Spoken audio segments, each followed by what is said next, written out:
రాష్ట్రంతో తెలంగాణ అభివృద్ధికి కేంద్రం నిరంతరం కృషి చేస్తుందని ప్రధాని మోదీ అన్నారు. సంగారెడ్డి జిల్లా పటాన్చెరులో ఏర్పాటు చేసిన సభలో మోడీ మాట్లాడారు. నిన్న ఆదిలాబాద్ నుంచి 56,000 కోట్ల అభివృద్ధి పనులకు ప్రారంభించారు. ఇక సంగారెడ్డి నుంచి 7,000 కోట్ల అభివృద్ధికి పనులు ప్రారంభించామని అన్నారు. దేశంలోని తొలి ఏవియేషన్ సెంటర్ను బేగంపేటలో ఏర్పాటు చేశామని అన్నారు. ఏవియేషన్ రంగంలో తెలంగాణకు లబ్ధి చేకూరుతుందని అన్నారు. సంస్థ వల్ల తెలంగాణ యువతి యువకులకు ఉపాధి అవకాశాలు దొరుకుతాయని పీఎం తెలిపారు. మోడీ గ్యారంటీ అంటే అమలయ్యే గ్యారంటీ అని ప్రధాని మోదీ నరేంద్ర మోదీ అన్నారు. అయితే మోడీ ఏదైనా చెప్తే చేసి చూపిస్తాడని అన్నారు. ఆర్టికల్ 370 రద్దు చేసి మాట నిలబెట్టుకున్నామని అన్నారు. ఆర్టికల్ 370 పై సినిమా కూడా రూపొందుతుందని అన్నారు. ఇక విదేశాల్లో చాలా మంది తెలుగు వారు ఉన్నారని, మన వాళ్లను విదేశాల్లో చూస్తుంటే గర్వంగా ఉందని అన్నారు. అయోధ్యలో రాముడికి స్వాగతం పలికామని అన్నారు. రామాలయంపై మోడీ గ్యారంటీ పూర్తయిందా లేదా అని ప్రశ్నించారు. ఆర్థిక అభివృద్ధిలో కొత్త అధ్యాయం ప్రారంభమవుతుందని అన్నారు. రాష్ట్రానికి కేంద్రం సుమారు 10 లక్షల కోట్లు ఇచ్చిందని కేంద్ర మంత్రి కిషన్ రెడ్డి తెలిపారు. జీఎస్టీకి సంబంధించి కేంద్రం 15,000 కోట్లు, రైల్వే అభివృద్ధి కోసం 35,000 కోట్లు, అదేవిధంగా ఉపాధి హామీ కింద 26,728 కోట్ల రూపాయలను, అదేవిధంగా రేషన్ సబ్సిడీ కోసం 30,000 కోట్లను కేటాయించినట్లు కిషన్ రెడ్డి తెలిపారు. ఇక దేశ అభివృద్ధికి కేంద్రం కృషి చేస్తుందని అన్నారు. బీఆర్ఎస్ అధికారంలో ఉన్నప్పుడు కేంద్రంపై బురద జల్లే ప్రయత్నం చేసిందని కిషన్ రెడ్డి, ఇక కేసీఆర్ కుటుంబం వల్ల 1,000 కోట్ల దోపిడీ జరిగిందని తెలిపారు. నీటిపారుదల ప్రాజెక్టులపై మంత్రి ఉత్తమ్ కుమార్ రెడ్డి జలసౌతలో ఉన్నత స్థాయి సమీక్ష నిర్వహించారు. నీటిపారుదల శాఖపై ప్రిన్సిపల్ సెక్రటరీ రాహుల్ బొజ్జా, ప్రత్యేక కార్యదర్శి ప్రశాంత్ పార్టీతో పాటు ఉన్నతాధికారులు, అదేవిధంగా సీనియర్ ఇంజనీర్లు ఈ సమీక్షలో పాల్గొన్నారు. ప్రధానంగా కాళేశ్వరం ప్రాజెక్టుపై చర్చించినట్లు తెలుస్తుంది. ఇక ప్రాజెక్టు పనుల పురోగతి, నిధుల వివరాలు, అందుబాటులోకి వచ్చిన ఆయకట్టలు, అదేవిధంగా తదితర అంశాలపై సమగ్రంగా చర్చించారు. బీఆర్ఎస్ అధినేత కేసీఆర్ ను బీఎస్పీ రాష్ట్ర అధ్యక్షులు ఆర్ఎస్ ప్రవీణ్ కుమార్ మర్యాదపూర్వకంగా కలిశారు. మజరహిల్స్ లోని నందినాక నివాసంలో కేసీఆర్ తో ప్రవీణ్ కుమార్ భేటీ అయ్యారు. ఇక పార్లమెంట్ ఎన్నికల నేపథ్యంలో భేటీపై ప్రాధాన్యత సంతరించుకుంది. ఇక బీఆర్ఎస్ మద్దతుతో నాగర్ కర్నూలు లోక్సభ బరిలో ఆర్ఎస్ ప్రవీణ్ కుమార్ దిగే ఛాన్స్ ఉన్నట్లు తెలుస్తుంది. ఈ సమావేశంలో హరీష్ రావు, వేముల ప్రశాంత్ రెడ్డి, బాల్క సుమంతో పాటు పలువురు ప్రతినిధులు పాల్గొన్నారు. బోధనలో ప్రభుత్వ బీసీ హాస్టల్ ఉంటూ మరణించిన విద్యార్థి కుటుంబానికి ప్రభుత్వం ఆర్థిక సాయం అందించి ఆదుకోవాలని, ఆ కుటుంబంలో ఒకరికి అర్హతలకు తగిన ఉద్యోగాన్ని ఇవ్వాలని కవిత డిమాండ్ చేశారు. గాంధారి మండలం తిప్పారం తండాకు చెందిన హరియాల వెంకట్రామ్ను ప్రభుత్వ హాస్టల్లో ఉంటూ చనిపోవడంతో కుటుంబ సభ్యులను ఎమ్మెల్సీ కవిత పరామర్శించారు. ఫ్యామిలీ మెంబర్లను ఓదార్చినామే అండగా నిలుస్తామని భరోసా ఇవ్వడంతో పాటు ఆర్థిక సహాయాన్ని కూడా అందించారు. తెలంగాణను గుజరాత్ మోడల్లో అభివృద్ధి చేయాలని సీఎం రేవంత్ రెడ్డి ప్రధానిని కోరడాన్ని మాజీ ఎమ్మెల్యే సుంకె రవిశంకర్ తీవ్రంగా ఖండించారు. రేవంత్ రెడ్డి తెలంగాణ బిడ్డయేనా అన్న అనుమానం కూడా కలుగుతుందని అన్నారు. తెలంగాణను ఆదర్శంగా అభివృద్ధి చేయాల్సిన రేవంత్ రెడ్డి గుజరాత్ మోడల్ గురించి మాట్లాడటం కరెక్ట్ కాదని అన్నారు.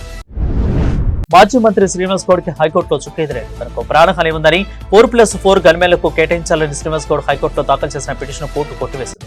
శ్రీనివాస్ గౌడ్ అభ్యర్థులను నిరాకరించిన హైకోర్టు ప్రతి ఒక్కరికి విధంగా గన్మెన్లను కేటాయించడం సాధ్యం కాదని స్పష్టం చేసింది. శ్రీనివాస్ గౌడ్ గన్మెన్ కు అవసరమో లేదో తెలపాలని డీజీపీకి ఆదేశాలను జారీ చేసింది. దీనిపై కౌంటర్ దాఖలు చేయాలని డీజీపీ ఆదేశించిన న్యాయస్థానం తదుపరి విచారణను మార్చి 19కి వాయిదా వేసింది. జగిత్యాల జిల్లాలో టీఆర్ఎస్ పార్టీకి బిగ్ షాక్ తగిలింది. కారు పార్టీకి ఉద్యమ నేతలు గుడ్ బై చెప్పారు. ఇక స్వరాష్ట్ర సాధన కోసం, సహకారం కోసం ఉద్యమం పార్టీలో చేరారని, అయితే ఆ దిశగా బీఆర్ఎస్ పార్టీ పనిచేయడంతో పార్టీని విడుతున్నట్లు వెల్లడించారు. గతంలో బీఆర్ఎస్ లో అందరూ ఉద్యమ నేతలు ఉండేవారని, కానీ ప్రస్తుతం ఉద్యమ ద్రోకులతో పార్టీ నిండి ఉందని అన్నారు. ఇక ఏ పార్టీలో చేరేది త్వరలోనే ప్రకటిస్తామని స్పష్టం చేశారు. జోగులాంబ గద్వాల్ జిల్లా మల్దకల్ మండలానికి చెందిన 3 ఎంపీటీసీలు కాంగ్రెస్ పార్టీ కడవ కప్పున్నారని వస్తున్న వార్తలు అవాస్తవమని మల్దకల్ మండల ఎంపీపీ రాజారెడ్డి స్పష్టం చేశారు. టీఆర్ఎస్ పార్టీకి చెందిన ఎంపీటీసీలను ప్రలోభాలకు గురిచేసి మోసం చేసి పార్టీ కడవలు కప్పారని ఆరోపించారు. ఇక అంతకు ముందు ఎమ్మెల్యే సత్యమణి బురెడిపల్లి మాజీ సర్పంచ్ జ్యోతి పార్టీ కడవను కప్పి 3 ఎంపీటీసీలను పార్టీలకు ఆహ్వానించారు. కరీంనగర్ శాతవాహన యూనివర్సిటీ ఎదుట ఏపీవీపీ ఆధ్వర్యంలో టీఎంసీ దిష్టిబొమ్మను దహనం చేశారు. పశ్చిమ బెంగాల్ రాష్ట్రంలో సందేశ్ ఖాళీ కేసు నిందితులకు ఉరి తీయాలని వారు డిమాండ్ చేశారు. 2012లో టీఎంసీ ప్రభుత్వం ఏర్పడిన నాటి నుంచి ఇప్పటి వరకు అనేక అత్యాచారాలు జరిగాయని, కానీ ప్రభుత్వం ఎలాంటి చర్యలు తీసుకోవడం లేదని అన్నారు. వెంటనే టీఎంసీ ప్రభుత్వం నిందితులను ఉరి తీయాలని డిమాండ్ చేశారు. మిర్చి జిల్లాలో అక్రమ నిర్మాణాలపై అధికారులు కొరడా జరిపించారు. విద్యార్థిగూడ మున్సిపల్ కార్పొరేషన్ పరిధిలోని సాయిప్రియ కాలనీలో ప్రభుత్వ భూములో చేపట్టిన నిర్మాణాలను కూల్చివేశారు.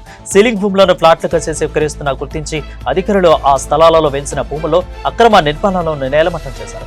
బాధితులు అధికారులతో వాగ్వాదానికి దిగారు. వారి మద్దతుగా బీజేపీ నాయకులు అక్కడికి చేరుకున్నారు. దీంతో భారీగా పోలీసుల బందోబస్తు మధ్య అక్రమ నిర్మాణాలు కూల్చివేత కొనసాగుతుంది. కాజీపేట రైల్వే స్టేషన్ లో భారీ అగ్ని ప్రమాదం జరిగింది. రైల్వే స్టేషన్ లో ఆకి ఉన్న గూడ్స్ రైలు బోగి నుంచి మంటలు ఒక్కసారిగా బయట చెలరేగాయి. అయితే మంటలు పెరుగుతూ ఉన్న పక్కనే ఉన్న మరో ప్యాసింజర్ రైలుకు మంటలు అంటుకున్నాయి. ప్యాసింజర్ రైల్లోని పలు బోగీలకు మంటలు అంటుకున్నాయి. దీంతో అక్కడ భయాందోళన వాతావరణం ఏర్పడింది. ఇక ప్రయాణికులు రైల్వే స్టేషన్ నుంచి ఒక్కసారిగా బయటకు పరుగులు తీశారు. సమాచారం తెలుసుకున్న అగ్నిమాపక సిబ్బంది ఘటనా స్థలానికి చేరుకుని మంటలను అదుపు చేశారు. మంచిర్యాల జిల్లా పట్టణంలోని ఓ ప్రైవేటు ఆసుపత్రిలో వైద్యుల నిర్లక్ష్యంతో నిండు ప్రాణం బలైంది. సరైన సమయానికి డాక్టర్లు వైద్యం అందించకపోవడంతో కాశీపేట మండలం కోమటిచేను గ్రామానికి చెందిన సంతోష్ అనే వ్యక్తి మరణించారు. డాక్టర్ల నిర్లక్ష్యం కారణంగానే వ్యక్తి మృతి చెందాడని బంధువులు ఆరోపిస్తూ ఆసుపత్రి ముందు మృతదేహంతో బంధువులు ఆందోళన పొందారు. ఖమ్మం జిల్లా కూసుమంచి మండలం ఎర్రగడ్డ తండ గ్రామ పంచాయతీలో తుబ్బతండలో గ్రామస్తులు డబుల్ బెడ్రూమ్ ఇళ్లకు ఎవరికి వారే ఆక్రమించుకున్నారు. అయితే డబుల్ బెడ్రూమ్ ఇళ్ల నిర్మాణం పూర్తయి ఏళ్లు గడుస్తున్నా కానీ తమకు ఇవ్వడం లేదని ఆగ్రహం వ్యక్తం చేశారు. అధికారులు చుట్టూ ఎన్నిసార్లు తిరిగినా పట్టించుకోవడం లేదని గ్రామస్తులు ఆరోపిస్తున్నారు. అధికారుల తీరుతోనే తమకు ఇండ్లు కేటాయించడం లేదని ఆగ్రహం వ్యక్తం చేస్తున్నారు. జనగామ జిల్లాలో మంత్రపు పెట్టే పేరుతో అమాయక ప్రజల దగ్గర డబ్బులు వసూలు చేసిన నిందితులను పోలీసులు అరెస్ట్ చేశారు. అయితే స్థానిక జనగామ పరిధిలోని పెంబర్తి వై జంక్షన్ వద్ద సాధారణ వాహనాల తనిఖీలో భాగంగా పోలీసులను చూసి పారిపోతున్న వాహనంలోని వ్యక్తులను అదుపులోకి తీసుకున్నారు. పోలీసులు విచారణలో వారి మోసం బయటపడింది. తక్కువ సమయంలో ఎక్కువ డబ్బులు సంపాదించాలన్న ఉద్దేశంతో అమాయక ప్రజలను మంత్రం పెట్టెతో మోసాలకు పాల్పడుతున్నారని పోలీసులు ఆరోపించారు. మావోయిస్టుల లింక్ కేసులో ఢిల్లీ యూనివర్సిటీ మాజీ ప్రొఫెసర్ జిఎన్ సాయిబాబాతో పాటు మరో 5గురిని బాంబే హైకోర్టు నాగ్పూర్ బెంచ్ నిర్దోషులుగా ప్రకటించింది. తమను దోషులుగా ప్రకటిస్తూ 2015లో సెషన్స్ కోర్టు ఇచ్చిన తీర్పును సవాల్ చేస్తూ సాయిబాబా ఇతరులు చేసిన అప్పీలుపై కోర్టు తీర్పు వెలువరించింది. తాజా తీర్పులో ముంబై జైల్లో ఉన్న సాయిబాబా త్వరలో విడుదల కానున్నారు. 2015లో గడ్చిరౌలి కోర్టు ఆయనకు దోషిగా తేల్చగా అప్పటి నుంచి జైల్లోనే ఉన్నారు.